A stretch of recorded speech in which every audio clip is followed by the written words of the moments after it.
Los escándalos por parte de miembros de agencias del orden que cruzan la línea entre el bien y el mal continúan.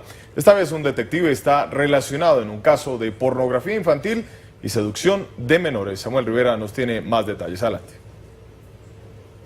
Gracias, compañeros. El detective Jack Gardner es el 7º agente del Departamento de Policía de Boulder que es arrestado por ser sospechoso de haber cometido un delito penal grave.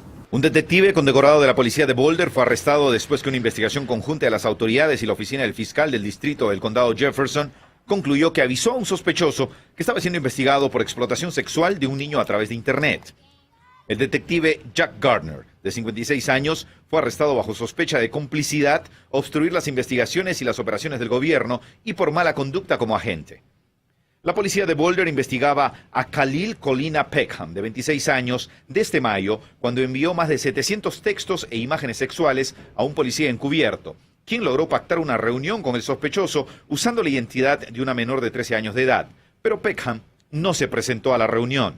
Posteriormente, las autoridades se enteraron que el sospechoso había recibido una advertencia desde una computadora del propio Departamento de Policía de Boulder para no ir a dicho encuentro con el agente encubierto. Al ejecutar una orden de allanamiento en la casa de Peckham, encontraron imágenes pornográficas de niños, así como pruebas de las comunicaciones vía Skype y chats con una niña de 15 años de edad que vive en Connecticut. El jefe de la policía de Boulder, Greg Testa, indicó a través de un comunicado que cuando la policía se enteró y descubrió que el sospechoso había sido advertido, comenzamos una investigación sobre lo sucedido y esta arrojó que fue supuestamente el detective Gardner quien envió la advertencia.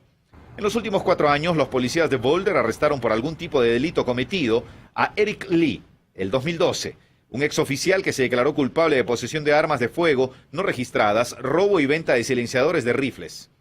Cristiano McCracken, arrestado y acusado del 2012 de intento de homicidio por supuestamente conspirar para matar al novio de su exnovia.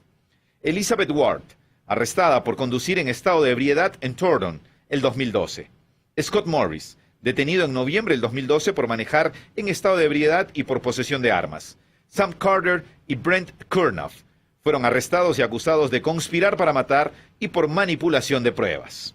Lo que también llama la atención de este caso es que el detective Gardner fue puesto en licencia administrativa, pero con el pago de su salario desde julio hasta septiembre. Cuando fue arrestado es que ya no se le está pagando su salario, aunque permanece en licencia administrativa. Esa es la información que les tengo. Retornamos con ustedes a los estudios. Muchas gracias a Samuel Rivera por esa información.